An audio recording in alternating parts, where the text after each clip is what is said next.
check 1250.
Media, welcome so much today on today's show right here, being the 8th of February on Afarmers Media Breakfast Show with me, Kagna Kagina. Thank you so much for joining me, and thank you so much for waking up today to kickstart your day as it ought to be. Now today, interestingly, today is a very interesting day on the internet because today is the Safer Internet Day. Safer Internet Day. I'll be giving you more details on that. Today being the 8th of February, I'll be giving you more details on what to do and what to do about this day, what it means to everyone out there. But first and foremost, welcome so much on board. And just as usual, here is where you get all the news making headlines. You get up to date with what you will be expecting in the news and what's happening around you, what's trending on Twitter, social media, what's trending right there. And also today we'll be engaging in a very interesting topic on how to find a market for your produce. That is a very interesting topic on how to find a market for your produce. Probably you've been practicing farming for quite some time now. You're an experienced farmer, yeah. You have your produce, probably you have already made the market. You've decided to expand. How exactly do you find a market for your produce? Maybe you're starting or you just joined the field of farming, and you have your produce almost ready, but it's time you started thinking about how to find the market. So it's better you know how to find a market for your produce that might be ready soon. Thank you so much for joining us. Thank you. And just to check on Twitter, trending at number 1 is Oscar Sudi. Trending at number 2 is Rift Valley for whatever reason. Moi Kibaki at number 3, Eldoret at number 4, Tiguan at number 5, Congo at number 6. In the field of music, R. Kelly is trending. Other competitions, there is Pasta. Yeah, there was Ashua Space. Nairobi, Atwoli, Uganda, Kotu, Meru, Mamangina, Naivasha, Champions of Africa, and Earthquake in Busia trending right there just before Museveni closes the list of the top 20 trending topics on Twitter. And for those coming in or going to work or planning to go out to work right now or today, just a little bit of traffic so you can know what route to avoid, what route to take. You can prepare yourself when to leave. Probably we say the best time to leave is the soonest or the earliest way you can. So people using Thika Road, there's traffic. You're being advised to use the service lane from Garden Estate because Thika Road's traffic starts from Allsops. Yes, there was also an accident earlier on Kenyatta Avenue involving some matatu and Salunka, but I believe that has been well taken care of. So in case you be using those routes, you will be getting more updates on what routes you can divert to, on what routes you can go to. And just before we delve just before we get into seeing what's on today's topic, there was some feedback right here from Rosebell Mugambi, who is commenting on yesterday's feedback, where on yesterday's topic that we were having, on managing farm labor and management of labor and personnel on the farm. She says, labor wasted me big time. Thank you for having such a meaningful conversation. Thank you, Rosabel Mugambi.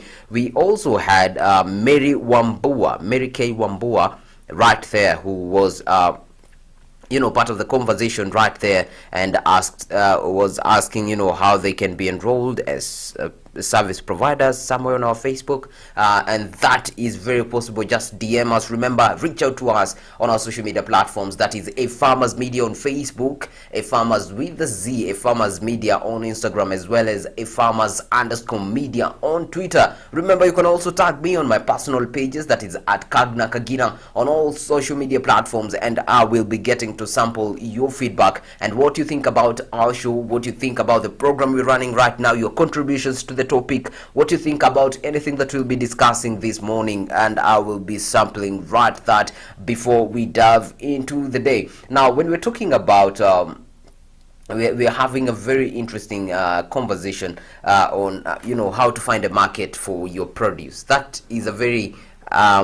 know it's an interesting conversation, and it's at the heart of every farmer or any agripreneur out there who's looking forward to preparing a produce and to sell. I know some of you might be asking, is this really the time for that topic? But yes, indeed it is. Well, I understand this is the season where a majority, especially the seasonal farmers, are looking into planting, right? When it comes to finding a market for your produce, it starts from way back, right now, before you plant and during planting. You know why? Because it's in this time that you decide what you want to plant based on what will be in demand in the market. And that is why we start off with a very interesting part of this conversation, which is evaluating the market demand. One of the most important things about finding a market or placing yourself strategically as a farmer or someone with ready produce or as a broker, because all of you are beneficiaries of Farmers Media. Remember, how to set yourself strategically is, first of all, do an evaluation of the market demand. Large growers can pursue if you're a large scale farmer, you can pursue one of the two traditional markets that are available. One of them is wholesale fresh marketing, and the second one is processing. How so? So small scale growers also who find these market avenues, the small scale ones, you can find a direct market for your produce. That is very possible. But however, this requires thorough research for your market and customer behavior before planning the crop production. Yeah, understand who are you selling to, who are your probable customers, in case you're starting off in case you plant right now, for example, you're in a very hot area. In case you plant watermelons, who are you targeting? Yeah, is there a market close to you? Can you start one? Yeah, it's very good. It's very important that you do a detailed evaluation of the market demand. Market research in any business is very important, and agriculture cannot be omitted when it comes to preparing for the markets. It's very important that you do a market research to understand where you'll be doing, the magnitude of the plant you should be doing. Should you specify with one crop? Should you practice mixed crop farming? Just to meet the demand in the market, not to generate lots and lots of these perishable goods. For example, watermelons, for example, you produce thousands and thousands of tons, and then later on you have much produce with not enough market. It's very important that you do market research, and this can be informed by, especially for the small scale growers, there are three types of information that you should collect before you decide to, produce and market fresh fruits and vegetables. These are the people we're going to be addressing mostly today, those in the fresh fruit and vegetable market. One of the things that you really need to look into is determine and define the geographic area where you will market the fruits, the fresh fruits and vegetables. Identify also the potential customers before you investigate consumer demand, right? This is a very essential step. First of all, determine and define your geographic area where you will market your produce. So if you're looking at a county, for example, already, or let's not even go to a county. Let's stick to constituency to start with. For example, you're looking into, investing in a constituency. One among the things you should do is one. Identify the geographic area in terms of even assets available, in terms of facilities that are available. Do we have a market, an existing market in the area? Do we already have other farmers in the area doing the same thing that you're doing right now? For example, are all the farmers in your region doing watermelon planting, or say vegetables? For example, skuma wiki. Is everyone around you doing skuma wiki? Accessibility to the market. You want to check, are there roads enough to take your produce to the market in time? Some of these goods are perishable, and if you keep them on the road for so long, you might incur losses, because they might go bad, they might get overripe. In case we're talking about tomatoes and other produces from the market, in terms categorized as vegetables. So you want to ensure that you determine and define the geographic area in which you are planning to market the fresh fruits and vegetables. Also, while identifying the potential consumers before you investigate consumer demand. Potential consumers, you could categorize them in these several things. You could look at one, their purchase power. Just how much can they purchase when you're talking about your potential consumer? Is it a person? Are you selling directly? Are these individuals? Are these individual households? What's their purchase power? Are they a middle income earners, or who are you targeting majorly? Is it everyone? If it's everyone, yes, how much do they consume per day? Is it a kg of whatever you're planting? Say it's skuma or the black nightshade. How much of it do they consume per day, right? It's very important to identify this within your locality or the geographic location in which you plan to market your produce.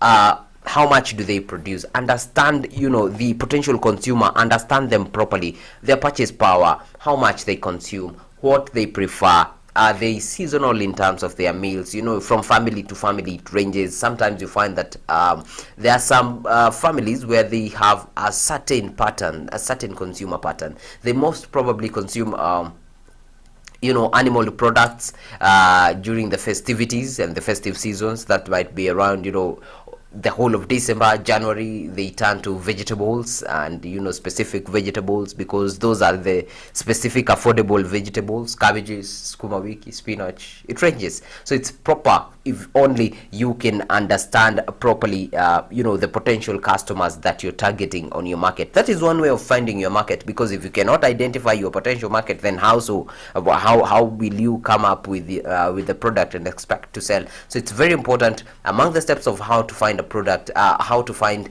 and when to find a market for your produce is, first of all, determine the geographic area properly. Secondly, identify potential customers before you invest into consumer demand. The other thing you want to look at, we've said there are three things. The second thing you want to look at is assess the level of unfulfilled demand among the consumers within your defined market. When you identify the unfulfilled demand among the consumers, what you do is you find a niche for yourself, meaning that if you bring in what is in less demand in the market, that will ensure that you're properly placed for the market. It's easier for you, it becomes way easier for you to take off properly as a person who is coming in the market properly. You will find a ready market for yourself, because there is a void that you're coming to fill. It's a new niche, it's a clean slate. No one is supplying that, or there's a shortage of that product in the consumer market, and that becomes that places you strategically. Even when you are kickstarting, when you're starting to plant, you already know what is ready in the market. Also, of course, have in mind also crops that are will do good in your place, because you do not want to do you're in the highlands, it's really cold, and you want to plant watermelons because there's a demand for watermelons. No, don't do that. Among these we are looking at one in every decision, in all the things we'll be talking about today. First of all, one of the most consistent things we'll be talking about is have this as a constant. Seed variety is a constant, yeah, that favors the region that you're growing your crops in. The species, and the crops that do well in your areas, that are a constant to start with. Now, this what we're talking about is secondary. Now, when you're talking about determining the geographic location of where you are in terms of asset, location, consumer needs, and now the second point, when we are saying that you need, and it's very crucial that you assess the level of unfulfilled market demand among your consumers. It's very important within your defined market, because that way you can estimate the amount of consumers or buyers, right? It's very easy to identify who will buy your produce within that geographic location or market that you have already identified. It becomes very easy, and this enables you to gain insight into how they might be better served, because once you identify the full unfulfilled demand, for example, you might realize that there are lots of people doing their sales in wholesale and there's no retail at all. And that way, if someone can break down the repackaging for the retail consumers, you might sell more than those doing it on wholesale, or rather you might fill a gap that has no competition since everyone is selling in wholesale, right? Yeah, that is very important, that you get to sit down and assess the level of unfulfilled demand among your consumers. The third point that you should be looking into is consider the competitive structure of your market, right? Very important, very important. Know who is your potential, who are your potential competitors. You're planting, say, skuma wiki. Who are your potential competitors who are planting more products that look like yours? And that way you can scale yourself. Are you fit for, are you fit to match the competitors? Because again, you do not want to come up with a crop and vegetable, and then once you take it to the market, you cannot even market it. Your competitors are way ahead of you, in terms of funding, in terms of scaling, in terms of they have identified a niche for themselves. Who are your competitors? So remember, just a highlight of the three things that you've said we need to look at when we are evaluating the market demand. One is the geographic market location. Here you identify where are you located, what are the assets around you, what are the infrastructures around you, and here you identify your potential customer. Secondly, we've said assess the level of unfulfilled need amongst your consumers. So this way you identify what produce do they need, how much can they consume, and how much do they spend. Yeah. So and also how do they like to consume their properties, that how do they like to consume that product that you want to bring in the market. That's very essential. And number three is consider the competitive structure of your market. How many of you people are targeting that market, and what produce are you bringing on board, and how unique can you be when coming into the market. That's very important when it comes to evaluating the market demand. We will be delving into finding a market for your produce, and how and when to find this market for your produce more, even as we engage in this conversation. But before we head for a short commercial break, let me remind you to engage with us through the social media platforms. That is Afarmers Media on Facebook, Afarmers with Z on Instagram, as well as Afarmers_media on Twitter, and we will be engaging more. In case you have a question, ask it right there. We are streaming on those pages, so you can go right on that stream, comment, ask your question. In case you need to share with some more of your farmers or friends who are engaging in the same, who might be concerned,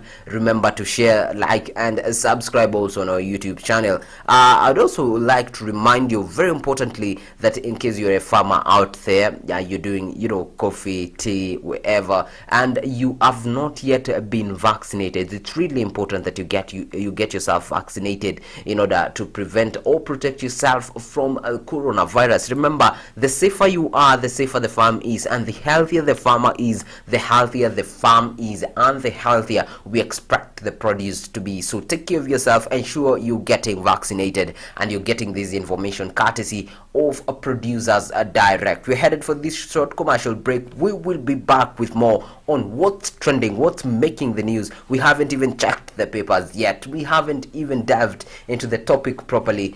Remember, don't go far. Keep it with us right here.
Beetroot is a highly nutritious root vegetable.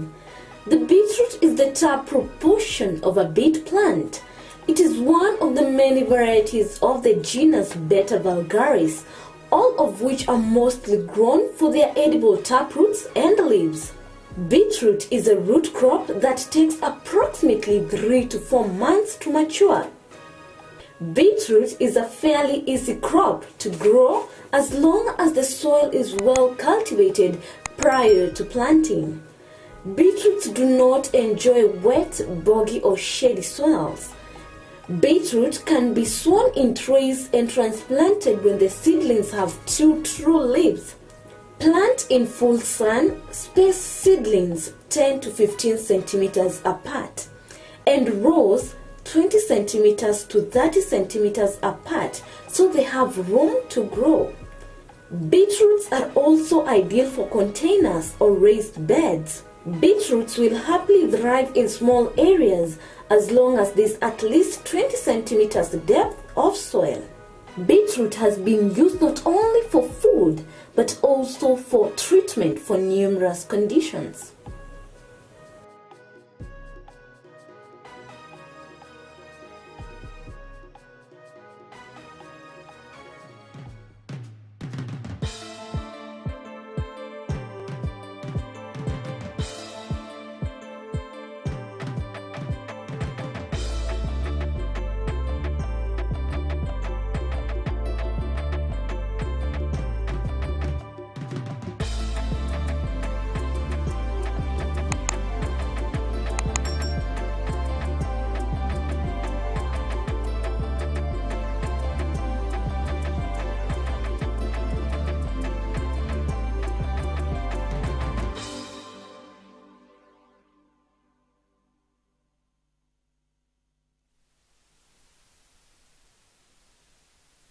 Welcome back, you right here on A Farmer's Breakfast Show with me, Kagna Kagina, and thank you so much for joining me. In case you are joining us right now, we are having a very interesting conversation on when and how to find a market for your produce, and we have discussed a number of things. But before we continue, before we dive deeper into our topic, let's check a little bit on traffic and a bit in what is in the papers. There's an update here where there has been an accident where someone has been hit at Kware heading to Tasi and Bakasi under a footbridge. So guys, kindly take care of yourselves. Use footbridge, use the footbridges around you, people, whenever it's possible, to avoid such scenarios. It's very sad to have losing someone very early in such a morning. And just to look at what is in the papers, the papers today are quite interesting.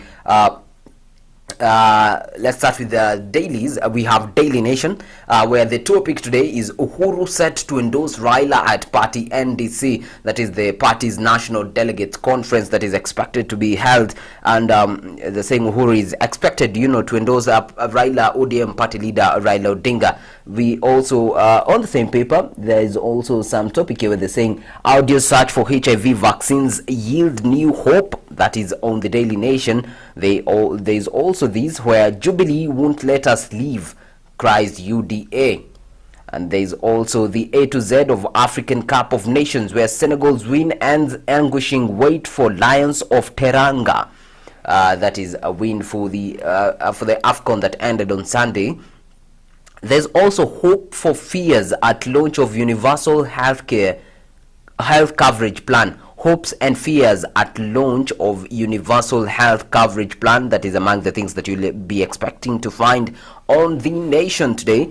On the Business Daily, expect to find details on why CMA is expected to probe audit firm on Uchumi forged books. Uchumi forged books, that right there will be in the Business Dailies today. Also, just looking at the Standard. The Standard newspaper, there is a glorious Senegal is a story they're going with today. The pain and joy of adopting a child, among the things, among the details you'll be finding inside the Standard. And Uhuru hits at Ruto, Jubilee backs Raila. Yes, Uhuru hits at Ruto as Jubilee backs Raila. That is the main topic there at Standard newspaper. There's also something here. The launches where Uhuru launches a new healthcare plan. We had anticipated that would be done yesterday, and there it was launched yesterday as anticipated early in the morning. There's also another one here where IBC nets only 1 million voters in the second drive. Remember, there's a very low voter turnout, low voter registration turnout countrywide. With the second drive only acquiring 1 million voters registered. And then there's a final one here from the Standard newspaper, where from comfort of State House to political jungle. That is a very interesting topic right there. And yeah, that's basically it from the papers. In case you're purchasing the dailies, that is what you expect to be finding in right there. And trends are changing on Twitter right there. Mamangina is now trending at number 1, Moi Kibaki at second, Rift Valley, then Sudi, and closing that list of the top 5 is Nairobi Expressway, that is trending right there. And that's all that is in the papers and trending on social media. But remember, we have been engaging on a very interesting topic on when and how to find a right market for your produce. And among the things that we've mentioned is, first of all, evaluate the market demand. And how to evaluate the market demand, we have enlisted 3 things that you should be considering, or rather 3 things that should not get out of your mind if you're looking at finding a market for your produce. We've talked about it's better to start right now, way before planting, but among the things that you should be looking at is, 1, the geographical location. Where are you located? Where you're located? Where is your market located? What do those people consume?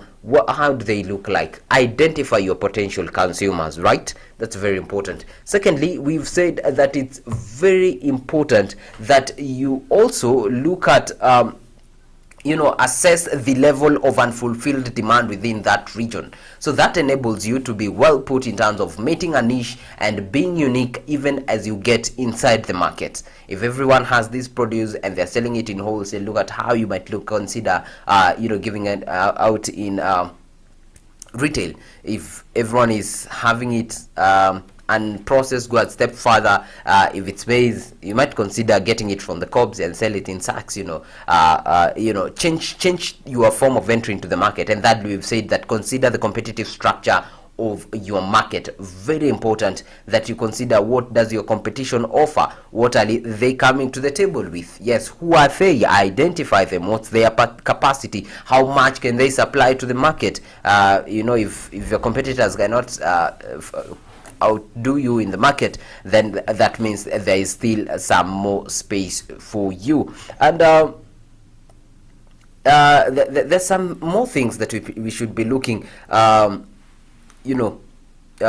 today, when even we are talking about finding a market for your produce. It's very, very important that after you determine a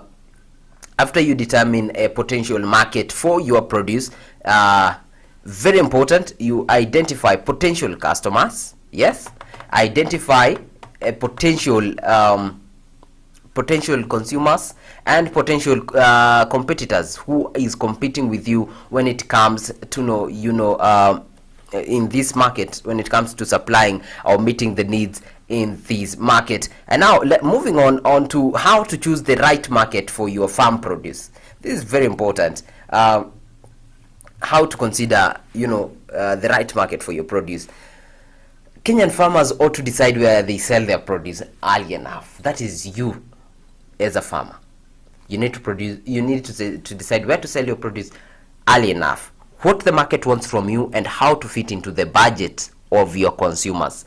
Very important. And among the things that you should consider doing when it comes to when to find a market or how to find this market for yourself is indirect selling. If a farmer has a more introvert, if you are there, and your personality is a little bit more introverted and you can't go out there dealing with a lot of people, you might consider that going with the route of indirect selling, which is where you are not the one interacting directly with the other people. that might be a safer option for you. This indirect sales might include, institutions, institutions that have strict requirements for producers. For example, GAP, the GAP global certifications, a farmer, where you're being required to grow certain crops in a certain manner. For example, if it's chili for export, you're supposed to be to have them, under a greenhouse, fenced on both ends to keep away a certain kind of worms that attack them specifically. If it's potato, you're supposed to be growing a specific kind of potato that you're talking about. Remember the scuffle about KFC and everything about matters quality and how the potato is grown. So some of these certifications and quality checks for your produce might come into play when you're talking about indirect sales, because we're looking at you selling to a market probably not close to you. Probably all you'll be doing is exporting.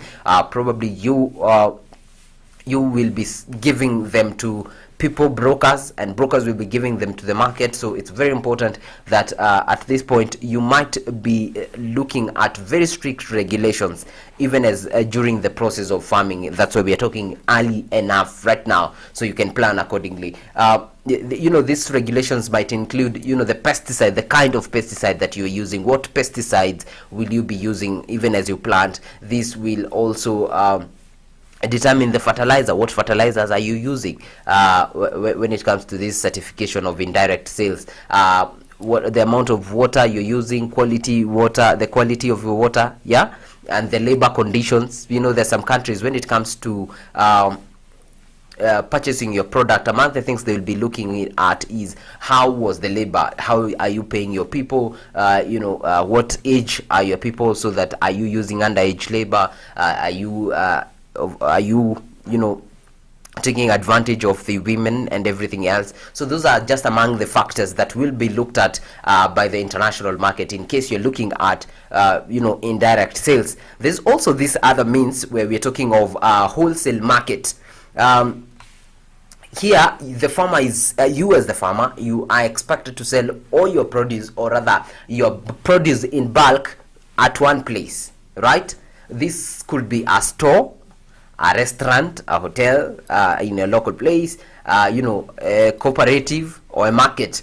And most definitely this is the fastest way to sell your produce. This is usually the fastest way to sell your produce, because you're selling a huge bulk of your produce at the same place at the same time. Probably you're supplying to them consistently. This could also be a school where you're selling in wholesale, but the problem with this is yes, it might not bring as great profits as much, because you're selling it directly. You're not selling it directly to the consumer, you're selling it in wholesale. And so what you might be selling your produce, you might be selling your produce at the farm gate price. And also sometimes this is the market where when it comes to wholesale marketing, this is where the brokers come in. They purchase produce from you at one point. They make work easier for you. Probably it's at the farm, they purchase from the farm. Sometimes it's you purchasing. If you've looked for the market already, this is you taking the produce to the store where you're supposed to be giving these things. For example, it's a supermarket that you're supposed to be consistently supplying with this produce.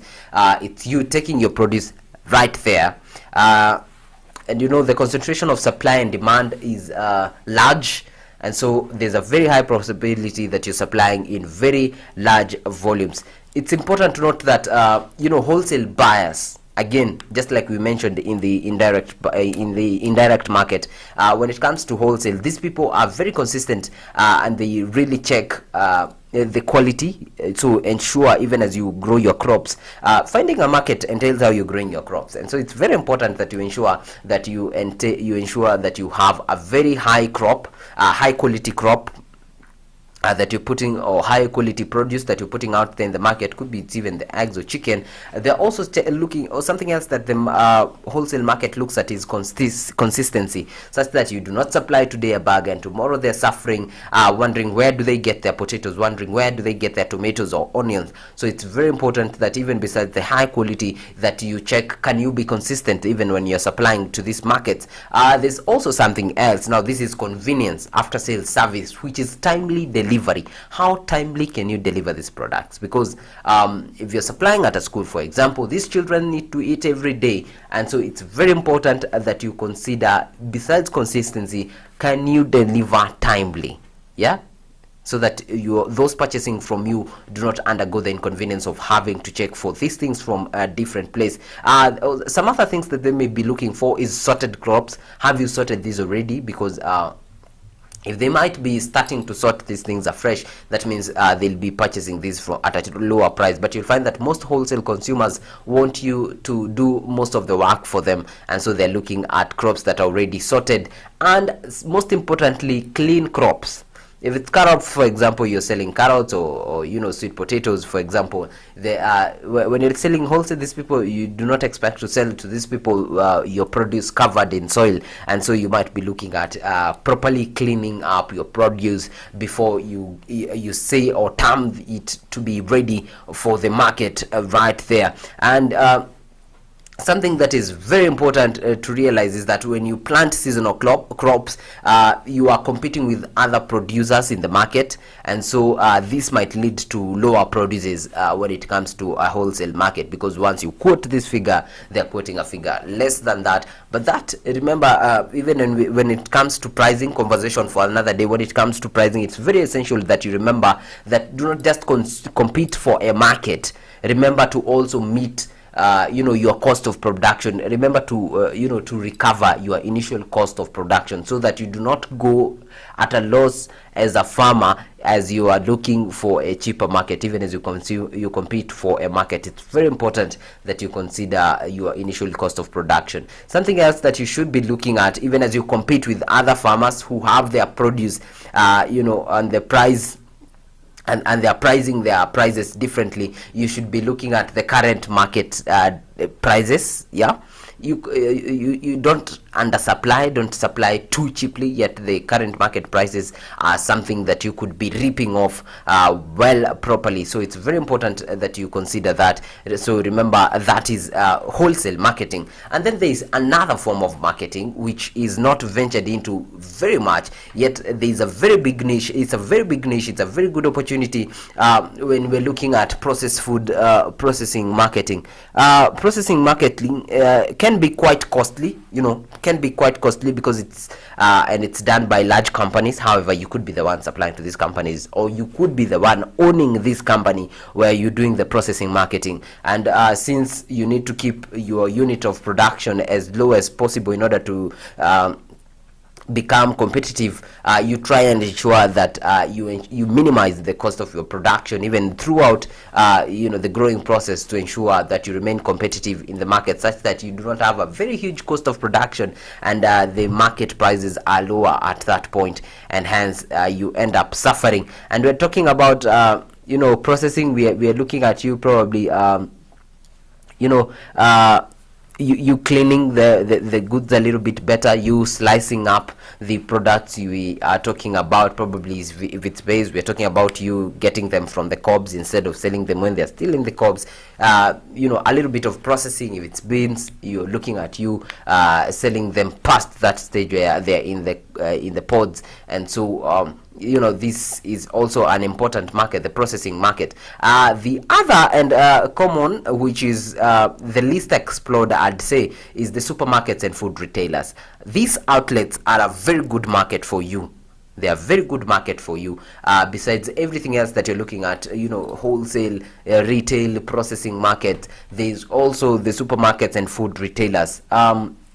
These ones, just like the rest, will be needed to look at a number of things, including the quality of your produce, yes, the consistency, how consistently can you supply this produce that you're bringing on board, yeah, the quality, consistency. They'll also be checking out the price, because these people are purchasing from you so that they can resell that produce. So it's very important that you also have that in mind, because these outlets promise their buyers, those who buy from these supermarkets and those who buy from these food retailers, are given a promise of fresh produce on their shelves, right? So it's very important, even as you supply there, you supply your products while fresh, because they'll try and maintain that. And the most important thing in a market, anyone will tell you, is ensure you are consistency. One, in what you are giving. Two, so that if someone refers you as someone who's producing something that is fresh, your name, you will live up to your name. You'll be consistent such that they can refer you more and more and not regret doing that, because word of mouth referrals come in handy in the field of marketing. They really come in handy in the field of marketing. Something that you want to take advantage of is ensure when it comes to the supermarkets and the food retails, is because you can sell in bulk. One. Two, you can sell on a weekly basis, and now that is depending on the size of your farm. You may have to spend extra time and money on cleaning and packaging those products, just for value addition and branding. You might want, because these retailers don't mind, for as long as you are supplying potatoes, people will come and buy potatoes from their places. So you might consider branding. People are coming to look for fresh vegetables. Probably you've sliced your broccolis, you've repackaged them and branded them, written them the name of your company. You might be looking at it as a potential way to market your product. And remember, the beauty about this thing is these people will want to buy from you in bulk and on a weekly basis, and so you might consider going the extra mile of value addition just to increase your sales. That is, in case you want to make more you want to increase the rate of return on your investment. We'll be now venturing, when we come after the break, we'll be venturing on exactly when to find this market for your produce. Now, we've discussed about how the market looks like, potential markets for you, the retail, wholesale, processing market. We have the supermarkets and food retailers. All these are potential markets for yourself. But when do you find them? How do you even approach them? How do you know where to find them? That is what we'll be coming with after this short commercial break. But remember, among the things that we've really mentioned is the quality of your produce. And among the quality of your produce, something we'll be looking at is how did you harvest them? How did they interact with pesticides? And that is why we are pushing for the safe use of these pesticides. A campaign that we've been pushing all this week, and we will continue pushing for the safe use of pesticides. Remember, we are talking about how are you interacting with these chemicals? When are you harvesting? And just to mention a few things, we've been talking of how to transport these pesticides, how to purchase this pesticide. And remember, we say every day, in case you're going to purchase a pesticide, remember, read the label on the pesticide clearly to ensure, one, you identify the brand, two, the expiry date and the batch number of the products that you're purchasing, three, to identify the proper use and guidance on how to use that pesticide. All these things are indicated on the label of the product that you will be purchasing. So remember, hashtag SOMA label is very crucial, especially when you're purchasing this product. Also remember, in case you're storing these products, do not take off that label. It's crucially important for the same reasons why you are buying it. It's very important for retaining those who are taking in that product, that pesticide, or rather utilizing it. Also ensure that you clean up properly when you're interacting with this produce. Using soap and water is has been proved to be a very effective means of cleaning up. In case you're utilizing these pesticides, soap and water is a very useful means of cleaning up.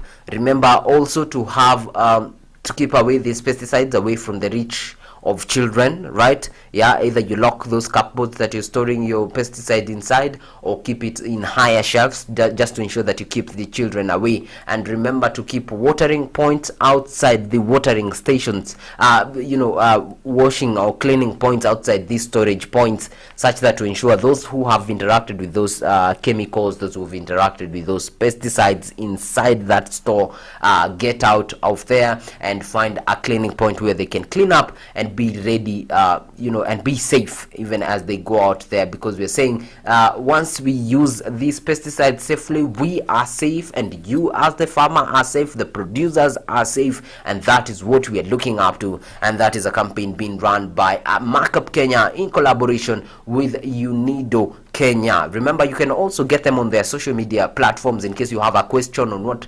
pesticide you're using, what the form of using, how to best to store them.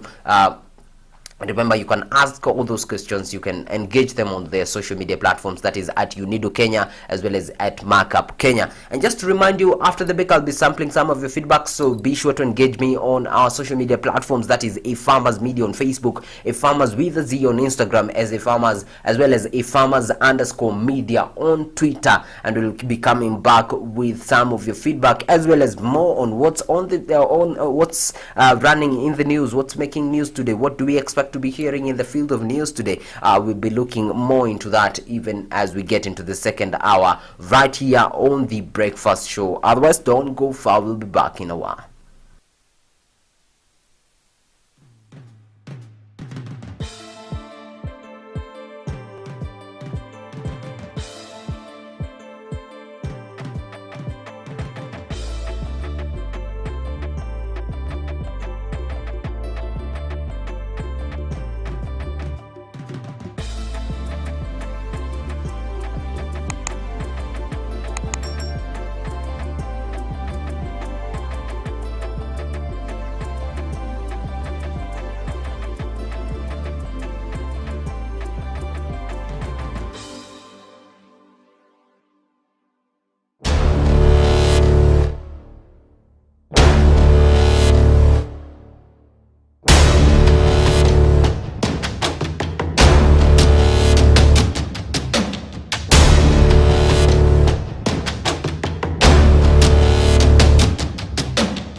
Beetroot is a highly nutritious root vegetable. The beetroot is the top proportion of a beet plant. It is one of the many varieties of the genus Beta vulgaris, all of which are mostly grown for their edible taproots and leaves. Beetroot is a root crop that takes approximately 3 to 4 months to mature. Beetroot is a fairly easy crop to grow as long as the soil is well cultivated prior to planting. Beetroots do not enjoy wet, boggy or shady soils. Beetroot can be sown in trays and transplanted when the seedlings have 2 true leaves. Plant in full sun, space seedlings 10 to 15 centimeters apart, and rows 20 centimeters to 30 centimeters apart so they have room to grow. Beetroots are also ideal for containers or raised beds. Beetroots will happily thrive in small areas as long as there is at least 20 centimeters depth of soil. Beetroot has been used not only for food but also for treatment for numerous conditions.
Welcome back.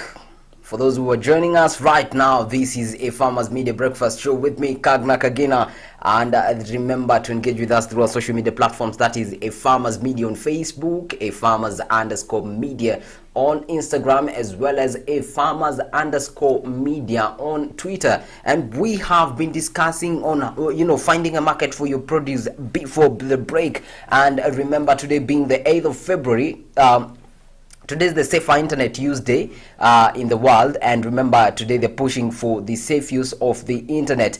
The theme this year for that day, I told you I'll give you the details. The theme for this year is Together for a Better Internet, and it's a call for stakeholders to join together and make the internet a safer and better place for all, and especially for children and young people. And there's a lot about today. There's a lot in play. Whether you are a parent, a young person, a career person, a teacher, an educator, a policymaker, or whether you represent an organization or an industry, everyone has a role to play when it comes to safer internet use. And today is the Safer Internet Use Day that is being celebrated globally, in a world where internet has made the world to become a village, a very tiny village. You can easily communicate with someone who is elsewhere and do anything from wherever you are. So it's very important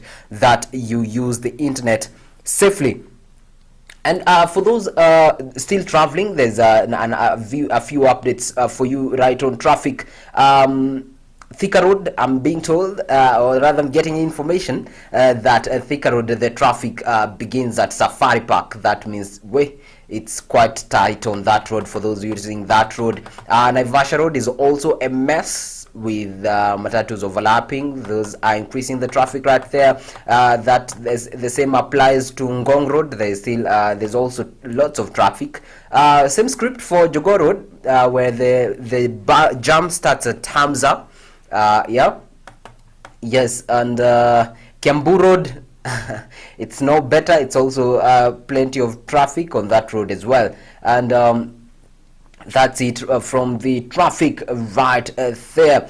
And before we went for this commercial break, we were engaging on avenues where you can term as a market for your produce as a farmer. And we had mentioned, just to recap, we had talked about avenues of market as a farmer. We had talked about indirect selling, that could sum up everything, including exporting and everything. We had talked about wholesale. This is where we're talking, we're addressing stores and restaurants or markets, where you go yourself to the market, or give a broker where they go to the market, or the broker comes, picks the produce from your farm as well. We had talked about processing market. Here is where we're talking about where you've added value addition to your produce. There's also supermarkets and food retailers. Once you've added the value to your produce, for example, you've gone a step further to process these foods, maybe slice up these carrots and vegetables and package them and brand them. Supermarkets are such an avenue. You can also clean these products, because these avenues want clean and fresh produce. We'll be also looking at other markets and what their demands look like, so you can know whether you can supply. The other potential market that we're looking at right now is food service buyers or institutions. When you're talking of institutions, we're talking of schools, we're talking about nursing homes, we're talking about hospitals, we're talking about prisons. These areas that have to produce need food at low costs. They need food at low cost, and so what they're looking for is low prices for farming produce. However, that is also a very potential market, and these institutions, what they require mostly is food safety regulations that must be kept up. We're talking about when last did you use the pesticide before you guys harvested, what fertilizers did you use, how did you use them, what are the quantities, is this food safe for consumption? And that is what these institutions are majorly looking at. So even as you're growing your crops and you're targeting these markets, you should ensure that your food is safe for consumption. And what it does, even though this market, what they purchase for low prices, because they're looking at how they can get, enough food for lower quality, for lower prices, is the good thing about them is they give you as a farmer a sure market, a sure end source, or end point, or a sure consumer for your produce. So even as you're growing, you are sure there is this school somewhere that is purchasing all your produce. That is it's a safe bet for a farmer in case you're looking for a market. What they will do is that your produce may not fetch you very high prices, because they'll buy for the minimum they can. However, what they assure you is security. So if you're targeting security, for your produce, and you want it consumed, these are some of the people you should be looking out to. You should be looking out for, the schools, hospitals, prisons, and these institutions also, they have a tendering process. So it's good you familiarize yourself with the tendering process in these institutions earlier enough, because mostly once they give you, they'll give you a tender to supply probably for a whole year, and that's good security. And so it's very important that you familiarize yourself with these tenders. And we will be bringing now, when we're talking about tenders, when it comes to supply of produce, we will be bringing on board experts on these fields who will be engaging with us and giving us the details on, when it comes to tendering, how do you position yourself for a tender, how do you put yourself in a position where you can get a tender, how do you even apply for the tender, who gives these tenders, when are these tenders given. It's very important that we'll be getting to that later on in the coming weeks, and bringing experts on board who will be coming to tell us how do we utilize these opportunities. The other places you might be looking at is restaurant sales. Most restaurants will pay a premium for quality local products, especially for special products that are not readily available in local supermarkets. We are talking about mushrooms, broccoli, these products. Restaurants will really pay good premiums for these produce, especially if they know they can get them directly from you. As a farmer, they will consistently buy from you. The beauty about restaurants is, what you need to have is a good relationship with the chef in charge, or the one in charge of the purchases. This way they can be well informed of your planting schedule, so they can know right now you're planting your crop. They will know when your crop is ready, right? And so once your crop is ready or almost ready, they can now place your crop on their menu. And so, of course, if you have a relationship with the chef knows the best ways to prepare your produce, and so they can give a variety when it comes to the menu. And so the beauty is, they run on a very tight schedule. This characteristic market is that these people run on a very tight schedule, and the beauty is that once they start purchasing, they will consistently purchase your produce, because they create a need for it in the market. Your produce may be included in a chef special, and that means that on a consistently your produce will have a market for itself. And remember, these people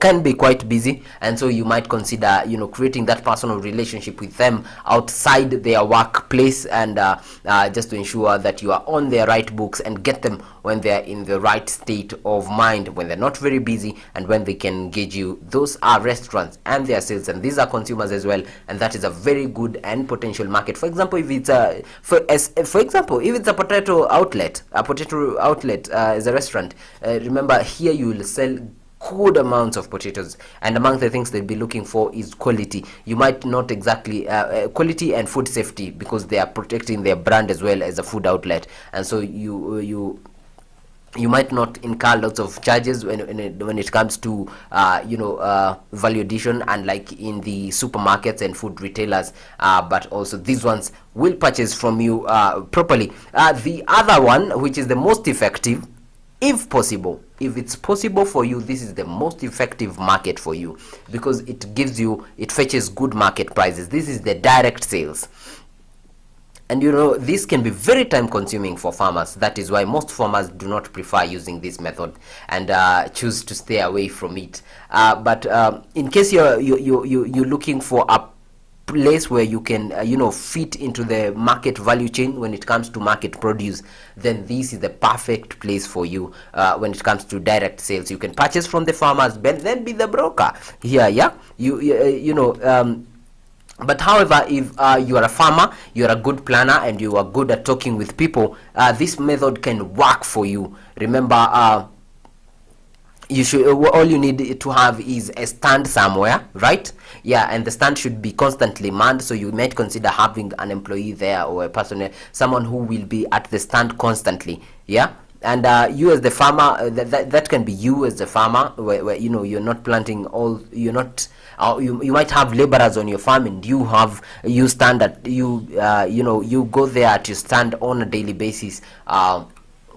You might have a family member. You might also choose just to employ someone, and you focus on your farm, and someone comes at an extra cost a little bit to do the selling for you. But the beauty of it is that the sales translate into good profits, and you might the charges, or rather their pay, may be included in the profits that you'll collect from there. The beauty about direct sales is that there is no middleman involved. There's no middleman. It's you and the consumer straight. Yani wanajua tunachukua sukuma kwa fulani, and that becomes so easier for the consumers because they identify you, they relate with you, they know how they feel like they know how the product has been grown, and so there's that form of trust. And once someone trusts you, trust is earned, and once trust is earned, it becomes very easy for you to make those direct sales. And the beauty of it also is that you get paid directly, cash on delivery. You give the produce, they pay you the cash there and then, and so this method is very profitable. However, it takes up a lot of time. The con of this one is that it just consumes lots of time, unlike the wholesale one, where you as a farmer take your produce all at once and drop it at somewhere once, and you are done with that. For the direct sales, this will need you to engage the consumers daily. How you might make more profit because you will fetch higher prices than in the wholesale. However, this one will be more time consuming.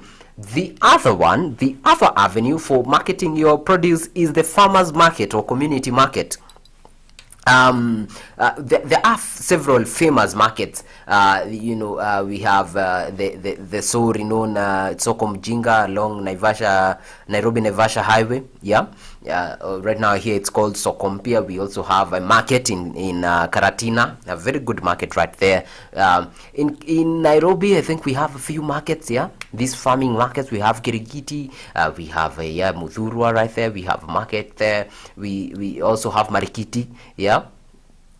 We have a number of markets right here. At Kawangware, there's also a very good market right there. There are several markets within Nairobi. Open markets where you can come as a farmer with your produce directly and sell them to the market. There are plenty of these markets in every town center. There's almost a market in every town center, and so this is an opportunity for you to go there, because here at the market you take your freshest, if there's such a word, you take your freshest vegetable available to these markets. And these markets, the beauty about these markets is that they are populated by local people. Local villagers, people who come around, sometimes even passers-by, people who are traveling along the way. Should these markets be strategically positioned, these people might be walking in and dropping in and purchasing a product and going on with their journey. And mostly these markets are located in busy places, so they are high. There's a high traffic of people, and that means the higher the traffic of people, there's a very high chance that your produce will find someone who will like it and purchase it.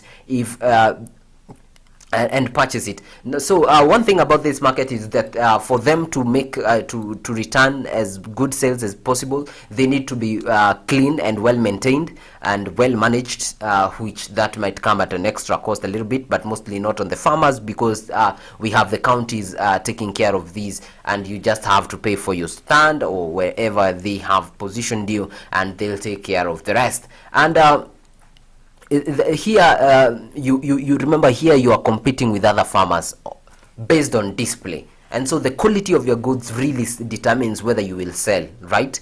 How good your produce look like, how the quality, how eye catching are they.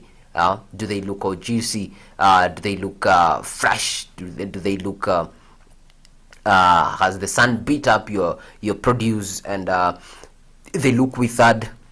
That is a downside for you when it comes to marketing in such a market.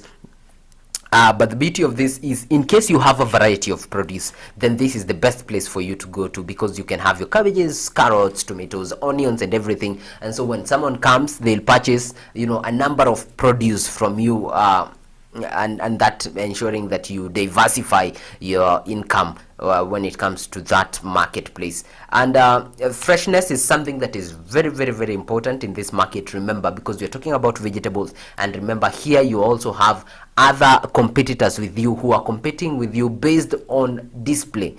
The freshest produce and the best looking produce, in terms of size, in terms of quality, in terms of color. Are the tomatoes well attractive?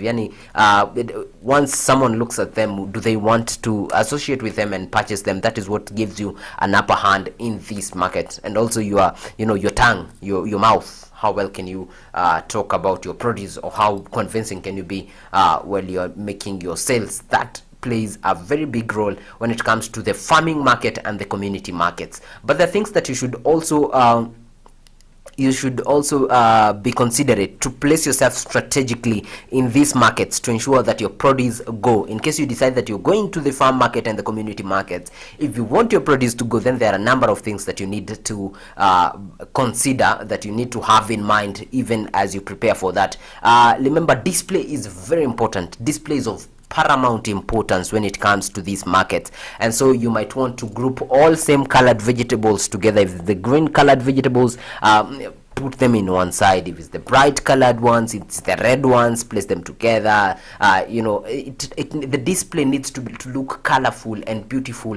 Put things of the same color, group them together, so that whoever is looking at that place will look at it organized. The beauty about something that looks organized, it looks clean. And so if you have bright colors like yellow or red that will catch the eye of your customer, you want to put them together. If they're looking at capsicum and they want red capsicum or yellow capsicum, and you want someone who's looking at them to be attracted, you want to put them together such that when they look at your stand, these things stand out for them. It catches their eye, it catches their attention. If you have certain produce that looks really nice, place them in order of colors such that someone will look at that. Someone is looking for greens, they look at your edge, they look at your display and see greens, and so they'll be attracted to that point. Someone is looking for tomato, they'll turn to your side and see lots of red grouped together, and they will come right away, and that makes it that puts you at a very strategic position.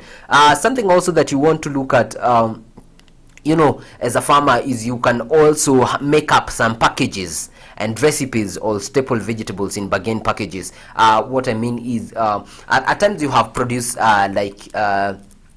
you have the French beans. You might look at putting up some of these French beans with some other things like carrots together, and grouping them together and packaging them together. Things that are cooked together, packaging them together. So this makes your sales easier. If, for example, you're selling onions, for example, you want to sell them in kgs, it's very important that you can consider putting them in groups, pre-packaged, so that those who are coming to buy, it makes it easier for them to purchase these things, because you've already packaged them, and they are good looking. You remember you had organized them in matters color, and so they're good looking, and someone who is coming to purchase and they're in a hurry, it becomes very easy to sell to them because you already have them pre-packaged.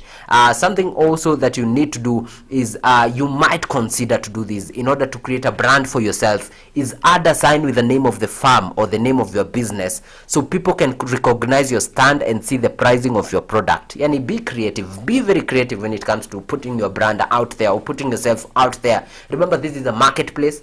Everyone, or rather you have competitors with the same produce, so all you need to do is place yourself strategically. One, group colors properly on your display, package them properly when it comes to packaging, even in your presentation, and also ensure that your pricing is very clear. because again, something, your price might be very attractive in comparison to those of your competitors, and also you want people to associate your brand or business name with with good produce, and so you might choose to name your shop properly, kama ni mama fulani vegetables or whatever name you choose to give to your stand or wherever you're selling from.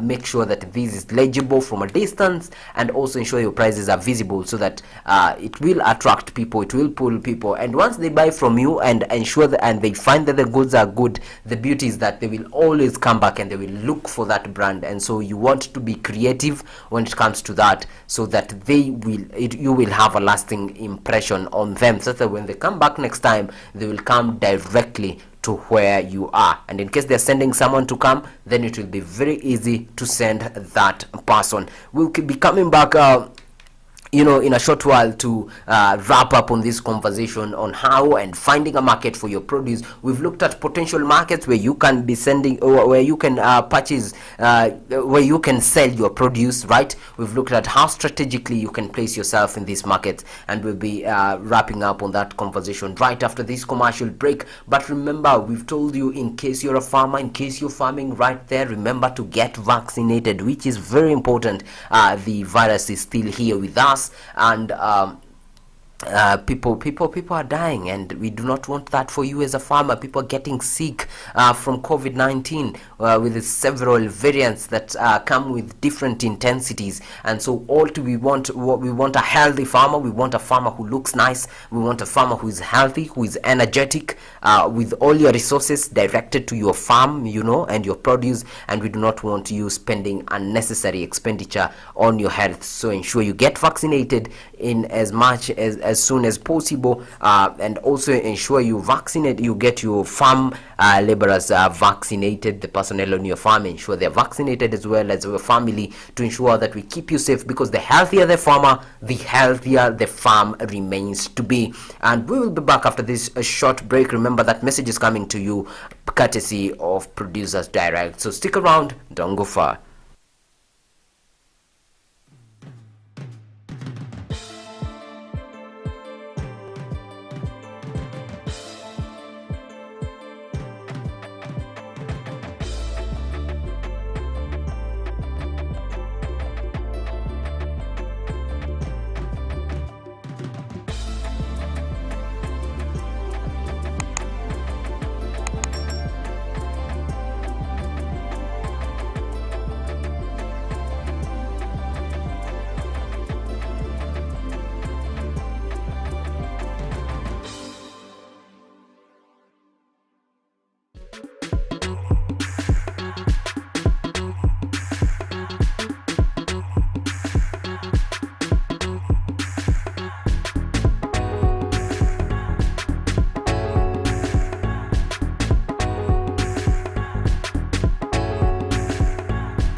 Beetroot is a highly nutritious root vegetable. The beetroot is the top proportion of a beet plant. It is one of the many varieties of the genus Beta vulgaris, all of which are mostly grown for their edible taproots and leaves. Beetroot is a root crop that takes approximately 3 to 4 months to mature.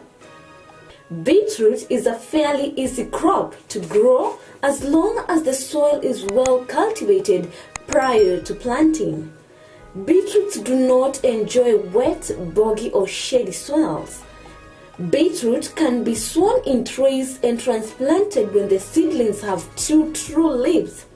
Plant in full sun, space seedlings 10 to 15 centimeters apart, and rows 20 centimeters to 30 centimeters apart so they have room to grow. Beetroots are also ideal for containers or raised beds. Beetroots will happily thrive in small areas as long as there's at least 20 centimeters depth of soil. Beetroot has been used not only for food but also for treatment for numerous conditions.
.39 past 8 o'clock. Welcome. Thank you so much for joining us. We've been having a very interesting conversation right here on the Breakfast Show with me, David Kagina, and we have been discussing on how and when to find a market for your produce. And we have listed a number of potential markets for your produce, especially as a vegetable and fresh fruit farmer who is doing the thing right now and is expecting to find a market and make sales. So we have enlisted them. And just to do a recap of the discussion that we've been having, we have started that when it comes to marketing, it's very important and very essential that you do a detailed evaluation of the market demand. And by doing an evaluation of the market demand, this means first that you establish the geographic location of your potential market.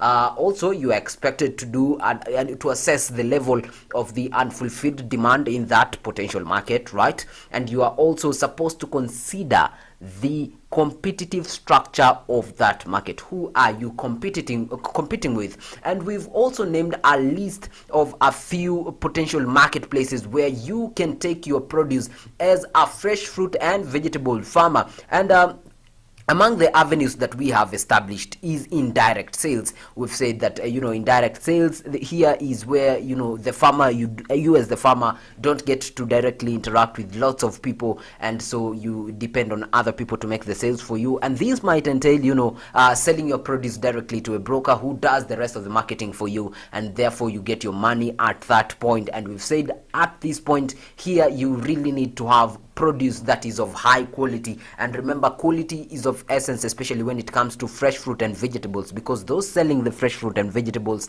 promise their consumers fresh produce, and so if it's not fresh, the consumers will not purchase. And therefore quality is of essence when it comes to the growth of vegetables and fresh produce. And so besides the direct marketing we've mentioned, there's also wholesale marketing. Here we are looking at there are stores, there are restaurants, and there are markets, cooperatives and markets where you take all your produce or a bulk, you sell in bulk, or you produce in bulk to these these outlets. And therefore these we've said a number of factors I've checked into, especially if you are planning to venture into this market. One, you need to have consistency when it comes to high quality. You have to be very consistent also in terms of supply. Also, you have to be to deliver timely, in good time. And you also have to clean your products. Your products have to be clean and they need to be sorted properly. That is very essential when it comes to wholesale marketing, because these people are investing lots of money. What happens is this in this market, we have said that the money might not be much, but the beauty of it is that you are supplying all your goods all at once. That's the beauty of it. We've also mentioned about the processing market. The processing market, yes, is where you take your produce, add some value to it. You might decide to repackage it. You might decide to dry it properly so it can be used for longer. You might decide to if it's sold in wholesale, you might decide to slice it down to smaller packages. And we've said here quality is of essence. Quality is of essence right here. And we've said now this one might consume a little bit of your money, because you might consider to invest more. And when you talk of the processing market, this one goes hand in hand with the supermarkets and the food retailers. We've said the beauty about this one is that you can deliver in bulk, not just in bulk, on a weekly basis. When it comes to fresh fruit and vegetables, you can deliver on a weekly basis. And the beauty of it is that they will buy consistently and they will always pay. Again, the other thing we are looking at when it comes to supplying in supermarkets and in food retailers and to food retailers, we are looking at you having the advantage of doing a value addition for your products, in that you, besides cleaning the product, you can decide to process it by repackaging it, mixing it. If it's vegetables, putting vegetables that are cooked together, by packaging them together. And that is an advantage when it comes to food supermarkets and food retailers. The beauty of it is that, again, if you're selling to these people, it's possible for you to brand your produce, right? It's very possible for you to brand your produce and position yourself properly in the market, as a person who has these produce. And again, when we look besides the supermarket, we also have food service buyers and the institutions.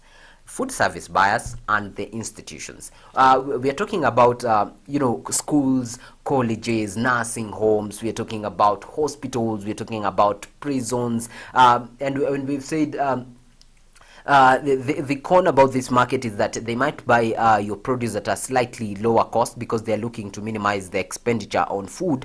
But the beauty about it is consistency. Once they give you a tender on the supply, or once they ask you to supply, you supply in huge amounts, you supply in bulk, and what it gives you as a farmer is security. It gives you security as a point and a purchase point for all your produce. You supply all your produce at one point, and that's the beauty of it. Security throughout the year. You are the one with the tender, or you have won the tender to be supplying your produce. For example, if it's beans, if it's maize, or if it's fresh produce, we're talking about onions, tomatoes, then you will be supplying for the entire time. And that's the beauty about these food service buyers or institutions. And the other one we've talked about is sales, is restaurants. When it comes to sales, with restaurants, and in the restaurants we've said that here we need to maintain a very close relationship.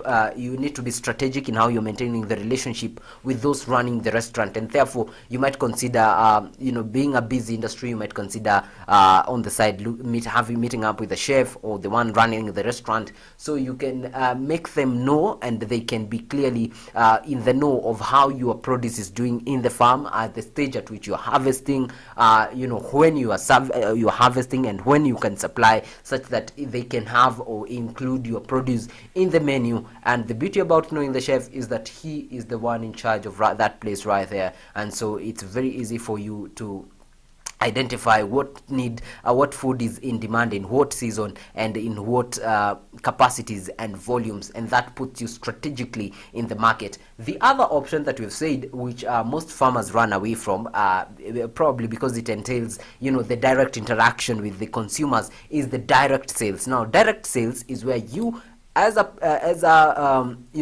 farmer sell directly to the person consuming your food. This means you have a stall somewhere, right? You have a stall somewhere where you're supplying consistently, and your consumers can come right there and purchase their producers and the produce. And we've said you can opt to be there full time as a farmer. The problem about this is just that it's time consuming. However, it's the best form of sales because you sell at retail price, and retail prices always fetch higher compared to wholesale prices, and therefore what you can opt to have someone, a family member, yourself, or someone else, or employ someone to come in at the stand and make the sales on your behalf. The beauty about this is that you get cash directly into your arms.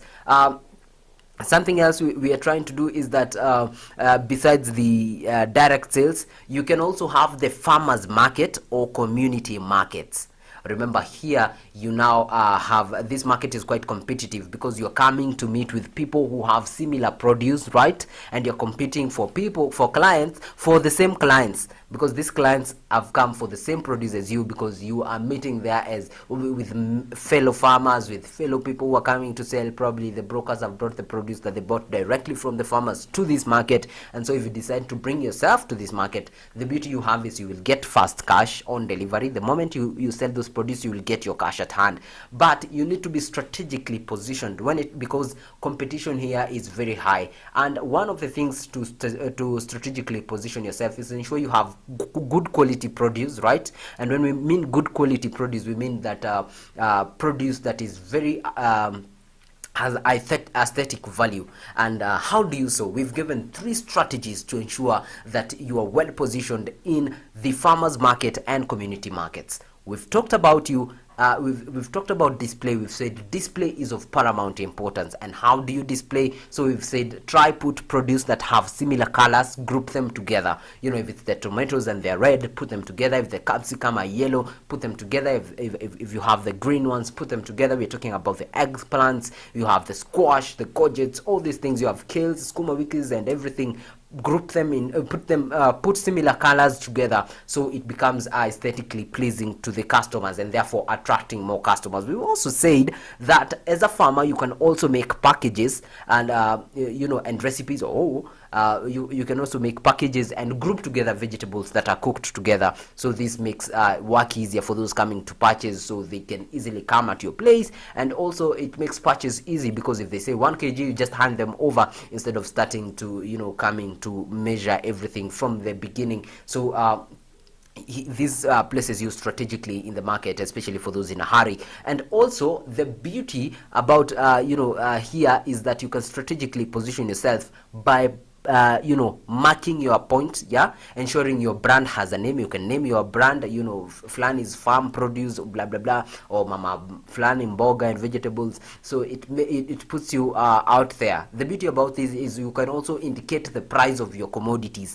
such that someone passing from a distance will easily identify this person is selling at this price, and probably your price is very competitive in the market at that point. And so you'll find yourself getting more customers and more clients, simply because your place is well marked out, it's well labeled, your display is amazing and exquisite. And also the beauty about this is, in case your customers are pleased by your produce, it's very easy for them to come the next time and come directly to your shop and pick the produce directly from you. And that is just a sum up and a highlight of the discussion we've been having for the past 2 hours about how and when, and finding a market for your produce, especially in this generation where marketing and everything else can be very competitive. Those are just some of the potential markets that you might be looking at. You might now sit down and strategize properly on how do you approach this market, how do you approach this market, how do you approach this market, what do you need for this market, and that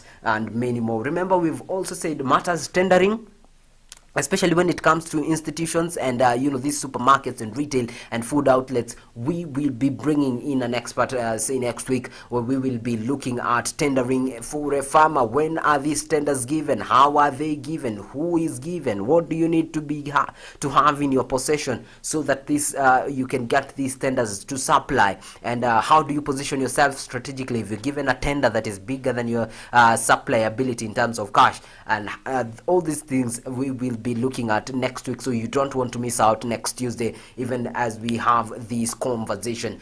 And that's it for today. But before I leave, it's very important that even as you leave the breakfast show, it's very important that some of the things that you're expecting to be hearing in the news today, some of the items you're expecting to be making headlines today and the coming, the entire today before we meet again tomorrow. Something very interesting, just to start on the international platform, as we bring it closer home, because more here at home you'll be expecting more of politics, but internationally we have news like Australia has finally opened its borders to outsiders after locking itself for 2 years. You are complaining about the lockdown. Australia has opened its borders for the first time after closing its borders for 2 years, and now the country is talking about now accepting visitors from other countries, visitors who should be vaccinated. In case you're a tourist, in case you're a business person, in case you are outside the country and you're returning to Australia, now you need to be vaccinated before you're admitted back into the country. And something more interesting is that Australia's parliament is expected to reopen even as they prepare for elections that are supposed to be held this year, and so they will be opening up their elections. Something else that is quite interesting is that Emmanuel Macron, that is French president, has told Putin, that is Vladimir Putin, that he does not seek war, but rather peace built on trust. That he's not interested in war, and he's building peace built on trust. And remember, this is coming, the whole conversation is coming around because there's a time that Russia had placed several troops of around 100,000 soldiers, in its borders with Vietnam, bringing, raising fears of invasion, with the confrontation between Russia and China with the NATO forces, and so that is a conversation that you'll be expecting to hear in the long run this week. Russia, Vietnam, China, NATO, these are conversations that we'll be hearing this week in the news. Just approaching closer home now, right here in Ethiopia.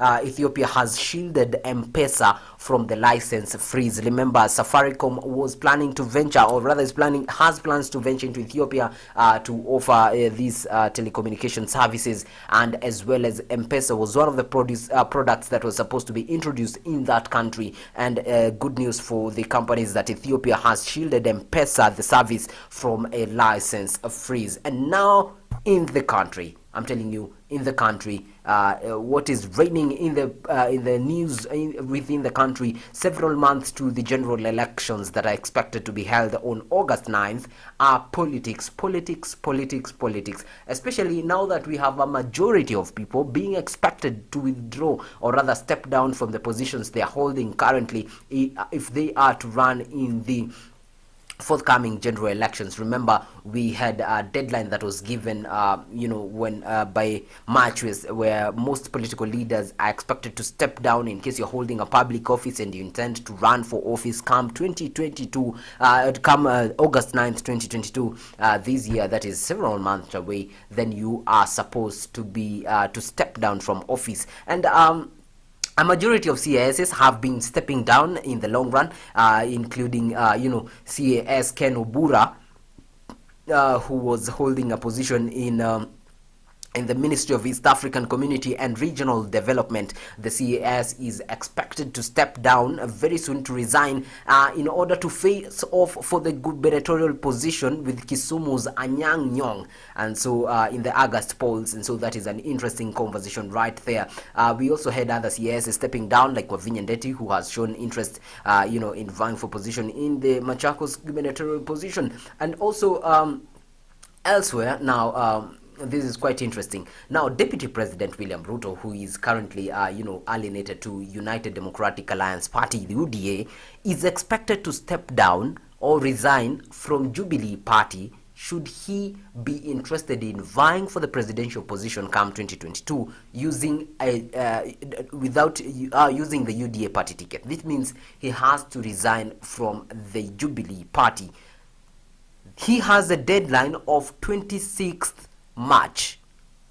If Deputy President William Ruto needs to run for presidency using the UDA ticket, he has up to 26th March to step down from Jubilee Party. Remember, there has been factions in the government between the President Uhuru Kenyatta and the Deputy President Uhuru Kenyatta. If Deputy President William Ruto, they have been lockerheads here and there, with the with the President pledging to move around the country, campaigning his deputy, popularizing his favorite candidate, that is Raila Odinga. That is expected to be making it to the headlines this week. And Jubilee Party is also being expected to hold a national delegates conference, in which rumors have it that President Uhuru Kenyatta will be endorsing Raila Odinga as the front runner, or the person who will be running or inheriting or taking over after him in the 2022 general elections. And those are just the tip of the iceberg on the news you will be expecting to hear the rest of the day, and most probably the rest of this week. Thank you so much for all who joined in this conversation, and thank you to all who send your feedback. I'll not get to go through all of them, but I've been seeing your feedback. Thank you so much for all you are sending your feedback. Remember, this is the breakfast show where we're having conversation on matters that affect you directly as the farmer. And I am David Kagina, and this is Afarmers Media, where you learn, connect, and grow. Remember, we are streaming on Facebook on Afarmers Media. We are streaming on YouTube as well on Afarmers Media. On Instagram, you can find our posts and interact with us on Afarmers Media with a Z. On Twitter, Afarmers_media, and we can get to interact. Ask your question. Do you have any concern matters farming? Ask. Do you have any concern? Are you looking for an agronomist? Are you looking for experts? This is the place to find all those information, all those details, right here on Afarmers Media, where we connect, learn, and grow. Have a beautiful day.